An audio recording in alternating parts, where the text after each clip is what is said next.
आपने बहुत अच्छे सीखा और आपने जैसे कि बताया था कि टेंस में फ्यूचर टेंस की एक वीडियो और चाहिए, तो आप उसी क्रम में आज देख पाएंगे future tense, FUTURE, future tense, TENSE, future tense. तो देखिएगा फ्यूचर टेंस यानी फ्यूचर टेंस को हम किस तरह से पहचानेंगे। जैसे कि आप देख पा रहे हैं यूपी टेट का एग्जाम बहुत नजदीक आने वाला है, तो आपको उसमें एक सेंटेंस जरूर मिलेगा किस चीज का, फ्यूचर टेंस। फ्यूचर टेंस पहचान नहीं है, फ्यूचर टेंस की पहचान क्या होगी, किस तरह सेंटेंस पहचानेंगी। चलिए आपके सामने क्लियर है बात। नंबर 1, सबसे पहले क्या देखेंगे आप, फ्यूचर इंडेफिनिट। सबसे पहले क्या देखेंगे आप, फ्यूचर का इंडेफिनिट। ठीक है, फ्यूचर टेंस तो समझ गए होंगे। फ्यूचर टेंस में ही लिख देता हूं INDEFINITE, फ्यूचर का इंडेफिनिट। तो अगर सेंटेंस आपके सामने होगा तो आप किस तरह से पहचानेंगे कि फ्यूचर का इंडेफिनिट किस तरह से होगा। ठीक है, तो देखिएगा किस तरह से होगा। पहली पहचान, बहुत ही अच्छी पहचान देखते हैं। अगर आपने यहाँ सब्जेक्ट दिया होगा, सब्जेक्ट दिया होगा और सब्जेक्ट के साथ क्या होगा साहब, देखते रहिए भैया, विल होगा या शैल होगा। आप कहेंगे ये तो पहचान हमें भी आती थी, लेकिन अभी सेकंड वाली देखिएगा तब क्लियर करेंगे बात को। सब्जेक्ट प्लस विल या शैल होगा और उसके साथ कौन सी फॉर्म लेके चलोगे, वर्ब की फर्स्ट फॉर्म। कौन सी फॉर्म भैया, फर्स्ट फॉर्म। बोलते क्यों ना है, वर्ब के फर्स्ट फॉर्म। चलिए subject plus will plus shell plus verb की फर्स्ट फॉर्म होगी। डाउट क्लियर है। चलिए पहचान नंबर 2, क्या पहचान होगी देखिएगा आप ध्यान से बिल्कुल एकदम। सब्जेक्ट होगा साहब SUBJECT, सब्जेक्ट प्लस विल हो या भेजी क्या रखा हो, शैल रखा हो, तो इनके सबके साथ क्या होगा, BEB होगा और बी लगाती वर्ब की थर्ड फॉर्म आ जाएगी। आप सोच रहे होंगे विल या शैल जो था उसके साथ अगर हम बी लगा देते हैं तो फ्यूचर का कंटिन्यूस बन जाता, लेकिन अभी बन तो जाएगा, लेकिन भैया ये तो देख लो वर्ब की थर्ड फॉर्म रखी है ना। अभी मैं आपको सेंटेंस बताऊंगा ऐसे किस तरह से बनता। पहले का बना के दिखा दो जरा, पहले नंबर का देखियो। मैंने कहा भैया मैं आऊंगा, ठीक, मैं जाऊंगा, मैं खाऊंगा, ऐसे में तुम्हें लिख कह सकता हूँ। तुम एग्जाम दोगी, तुम भैया पास हो जाओगी। अरे पढ़ोगे तो होगे ना होने के हैं, और जब पढ़ नहीं ना तो चलो भैया नहीं पढ़ना है, पास भी होना और जॉब भी निकाल ले भैया, जॉब भी लेनी। ठीक है, ध्यान रखियो अन्यथा से काम ना चले। ठीक है, ऐसे धक्के खाओगे नहीं तो भैया। Subject plus will plus shell plus verb की फर्स्ट फॉर्म। देखिए जैसे मैंने भाई मैं पढ़ाऊंगा जी, आई, अरे ठीक से बन गया, I shall TEACH, teach, I shall teach you. That means पहला सेंटेंस क्लियर हो गया। देख लो शैल का शैल बेचारा फर्स्ट की फर्स्ट होगा, क्या दिक्कत रखी इसमें, यहाँ तक तो कोई दिक्कत ही ना हो, आता था पहले से भी हमें, अब और अच्छा करके आके। ठीक है, चलो चलो नंबर 2 देखो। नंबर 2 का सेंटेंस देखना, बहुत आसान से बताता हूँ तुमने।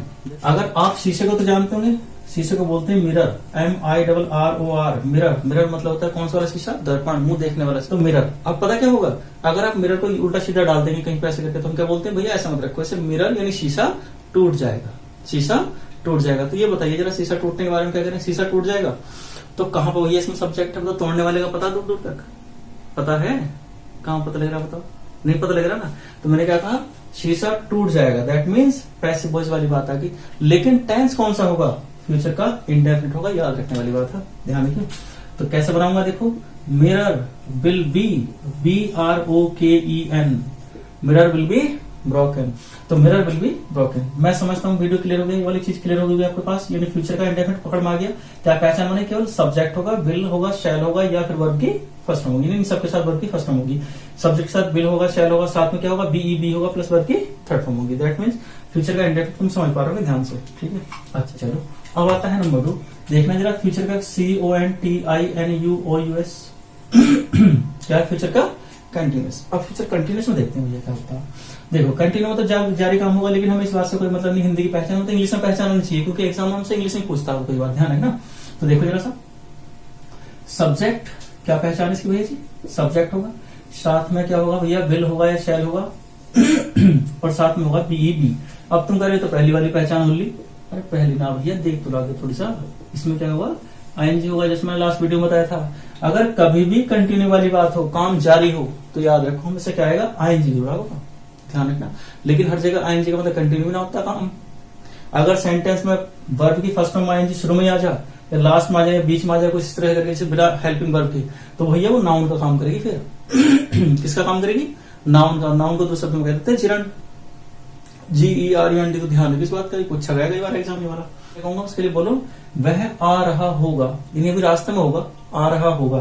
तो ही विल बी, आने की स्पेलिंग COME तो ये ध्यान रखिए, जब भी किसी शब्द में कोई नया शब्द जोड़ा जाए, यानी कोई भी सफिक्स जोड़ा जा रहा होता है, यानी लास्ट में जोड़ा जाता है कोई शब्द, तो ई जो होता है बेचारा गायब हो जाता है। कैसे?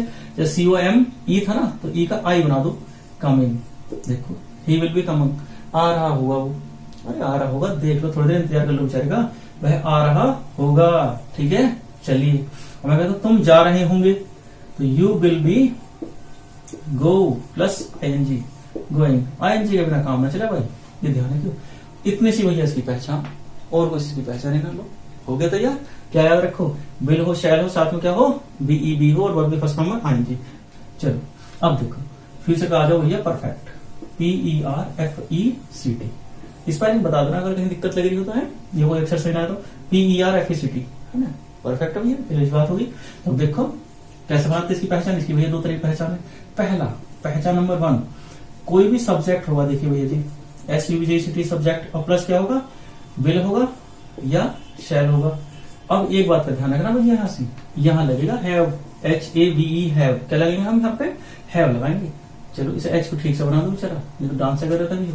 HED हैव, और हैव के साथ क्या लगाएंगे? देखो वर्ब की थर्ड फॉर्म। अब तुम्हें एक बहुत अच्छी बात बताता हूँ, देखो यहाँ पर ध्यान। क्यों? ये जो हैव है बेचारा अपने आप में, ये वर्ब की फर्स्ट फॉर्म है। हैव को तो रखना भी होता है ना, तो ये वर्ब की फर्स्ट फॉर्म है। और तुम्हें याद होगा विल और शैल के साथ वर्ब की कौन सा फॉर्म लेके चले? फर्स्ट फॉर्म लेके चले। जितने मॉडल होते हैं डायरेक्ट उनके साथ वर्ब की फर्स्ट फॉर्म लेके चलते हैं, तो इसलिए भैया यहाँ पर क्या लेगा? हैव लेगा है। और दूसरे तरीके से अगर देखा जाए तो हैज और हैव क्या लेकर के चलते हैं? इनके साथ वर्ब की थर्ड फॉर्म लेके चलते हैं। नहीं तो विल और शैल के साथ डायरेक्ट उन्होंने थर्ड फॉर्म लगाई, बताइए जरा, लगा सके थे ना। लेकिन क्यों नहीं लगा रहे? आप समझ पा रहे होंगे, क्योंकि विल और शैल के साथ वर्ब की फर्स्ट फॉर्म लगती है, और फर्स्ट फॉर्म कौन है? हैव है, और हैव के साथ क्या लगाए? वर्ब की थर्ड फॉर्म, क्योंकि हैव के सहारे से ही वर्ब की थर्ड फॉर्म लगाई जा सकती है ना। चलिए यह काम कंप्लीट हो चुका होगा, ये कहना सवाल साइंस है। नंबर 2 कंडीशन इसी की देखो भैया, सेम टू सेम। कोई भी सब्जेक्ट होगा, SUBJECT सब्जेक्ट प्लस विल होगा, शैल होगा, यानी दोनों में से होगा ये कि भैया दोनों एक साथ में लगा सकते। कभी विल भी लगा दो और शैल भी लगा फिर जाओ, है। अगर ज्यादा शैल लगा दो तो फाल्ट हो जाएगा, बैटरी होना चाहिए, खराब हो जाएगा मामला। जो तो ज्यादा शैल भी ना डालने भैया, तो विल और शैल एक ही लगना, बस ये भी ध्यान रखियो। और साथ में क्या लगाओगे? हैव। ये देखो हैव तो बेचारा नहीं आना, नहीं तो इसके बिना नाराज हो जाएगा काम। साथ में जोड़ो बीन। अब इस बार हैव अपने साथ बीन ले पाया, समझ पा रहे हो? और कौन सा फॉर्म लेके चलेगा बेचारा? Third form. ये देखो, यानी पैसिव वॉइस में लेकर होगा इस बार ये। तो दोनों पहचान क्लियर। चलो देखते हैं भैया, subject plus will shell plus have plus verb की थर्ड फॉर्म। पहले वाला देखो, वह आ चुका होगा, क्योंकि रास्ते में आ रहा है ना, हम कह रहे थे ना वह रास्ते में आ रहा होगा, थोड़ी देर पहले कह रहे थे, तो भैया आ चुका होगा। अब तक वो इंतजार ना देखो जाता उसका, तो ही विल हैव, ठीक है, यानी ही विल हैव, और आने की थर्ड फॉर्म लगा दो बस, कम। ही विल हैव कम। चलो भैया देखिए, अब तुम सोच रहे हो कम की सेकंड फॉर्म थर्ड फॉर्म तो एक जैसी रहे ना, सेकंड तो एक जैसी ना रहती, खैर सेकंड में तो केम हो जा, कम केम कम, कम केम कम। अगर मैं इसे कम को ये बना दूं, पहुंच गया होगा, तो he will have REACHED reached. लो इसे कहता देखो, उसे बुलाया गया होगा, मैंने कहा वो खुद ना आया होगा ना, उसे बुलाया गया होगा, नहीं काम कंप्लीट किया गया होगा। देखो उसने ना बुलाया, उसे बुलाया गया होगा, तो ही विल हैव, है ना। और बीन, और बुलाने की स्पेलिंग तुम जानो, आवाज मारियो रे, CALL, कॉल, बुलाओ, कॉल करो जरा उसे, तो कॉल्ड, कौन सा ढूंढ लगा? कॉल्ड। तो ही विल हैव कॉल्ड, बना सेंटेंस। तो देखो भैया जी, दोनों की पहचान बन गई आपके साथ, यानी फ्यूचर का परफेक्ट भी डाउट क्लियर हो गया होगा। मेरा मानना है कि यहाँ तक आपको समझ में आ गया होगा, बढ़ेगा, है ना। हटा दो ना पक्का, देखो देख लो भाई जल्दी, नहीं तो फिर वीडियो लंबी हो जाना, फिर लंबी वीडियो देख नहीं पाते हम। लेकिन क्या करें भाई, देखो काम की बातें हैं, समझनी तो पड़नी है ना, थोड़ा सा ध्यान से समझेंगे तो जब भी समझ आएगा, बढ़िया करके। और एग्जाम तो पास करना भैया, बिना इसके जैसे बात की बनेगी बताओ, है ठीक है। पढ़ते रहो, उस वीडियो देख रही, और इसके साथ साथ और भी सब्जेक्ट है मेरे पास, नहीं बढ़िया करके समझाऊंगा तुम्हें एक एक करके, लेकिन बस लगे रहो आप बढ़िया करके। तो देखना जैसा फ्यूचर का परफेक्ट होगा, मैंने परफेक्ट को डिलीट कर दिया तो बेचारा नहीं बन जाती स्पेलिंग है, हाँ पर चलो कोई नहीं। फ्यूचर परफेक्ट, और साथ में एक शब्द जोड़ा कंटिन्यूस, CONTINUOUS, कंटिन्यूस, ये यू है ना, कंटिन्यूस। इसका मतलब होता है कि परफेक्ट कंटिन्यूस, कभी भी काम जारी रहेगा है फ्यूचर में, लेकिन थोड़ा समय से, ठीक। अब देखते हैं सब्जेक्ट, इसकी एक ही पहचान है भैया, सब्जेक्ट प्लस ये तो विल होगा, ये शैल होगा, ये तो तुम समझ पा रहे हो ध्यान से, यानी विल और शैल तो जरूर लगते हैं, खैर SHALL, SH, हाँ शैल, ठीक है, विल और शैल, और साथ में होगा HB हैव, और हैव के साथ भी क्या होगा इस टाइम? बीन, और बीन इस बार बेचारी आवाज निकालेगी ING की, first term plus ING, been, been बचते ना ई ऐसे करके, तो देखो ई यानी ING, ठीक है। अब देखो सब्जेक्ट होगा बिलो शैल को भी देखो। जैसे मैं तुमसे कहूं कि मैं पढ़ा रहा हूंगा, यानी लंबे समय से पढ़ा रहा हूंगा, है ना, या मैं सोमवार से पढ़ा रहा हूंगा, ठीक है ना, देखो ये वाली बात। तो आई विल, सॉरी शैल लगाएंगे फिलहाल, तो I shall have been, okay देखो teaching, I shall have been teaching, है ना, फ्रॉम, यानी से, यहां सिंस और फॉर नहीं लगेगा, ये ध्यान रखना, सिंस और फॉर नहीं लगता। फ्रॉम कब से, मंडे, MNDA पर, मंडे से। देखो डाउट क्लियर हो गया यहाँ पे। तो क्या आएगा, हैज बीन और हैव, देखो हाँ सॉरी हैज नहीं आएगा यहाँ पे, हैव बीन ही आएगा हमेशा। तो मैं समझता हूँ यहाँ पे बात क्लियर हो गई।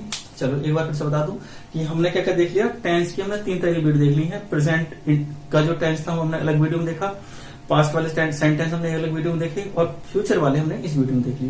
तो मैं समझता हूँ टेंस की जो पहचान है सेंटेंस, वो आपने बढ़िया से करके समझ ली होगी। और जो टेंस का जो बिल्कुल जो बनाने का तरीका होता है वो मैं आपको बिल्कुल अलग तरीके से बताऊंगा, क्योंकि उसका तरीका बहुत ही छोटा है मेरे पास, है ना। आप उससे पढ़ेंगे तो ज्यादा फायदा लगेगा, ठीक है। तो तब तक बने रहिए, बहुत बढ़िया करके लगिए और अपना प्यार ऐसे ही बना कर रखिए। थैंक यू, ठीक है, चलिए।